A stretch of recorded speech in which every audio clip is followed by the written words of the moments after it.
ఫిబ్రవరి 20వ తేదీన రాచర్ల తహసీల్దార్ కార్యాలయం ఆవరణలో ప్రజా దర్బార్ కార్యక్రమాన్ని నిర్వహిస్తున్నామని తహసీల్దార్ లోకసాని వెంకటేశ్వర్లు వెల్లడించారు. ఉదయం 10 గంటల నుంచి ఈ కార్యక్రమం జరుగుతుందని, కార్యక్రమానికి ముఖ్య అతిథిగా స్థానిక ఎమ్మెల్యే ముత్తుముల అశోక్ రెడ్డి హాజరవుతారని చెప్పారు.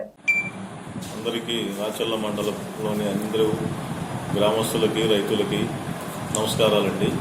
మనకి రాచర్ల మండలం నందు 20/2/2025న ఉదయం 10 గంటల నుంచి సాయంత్రం 5 గంటల వరకు మన గౌరవ శాసనసభ్యుల వారి అధ్యక్షతన ప్రజా దర్బారు మన రాచర్ల మండలంలోని బీసీ భవనం నందు నిర్వహిస్తున్నాము.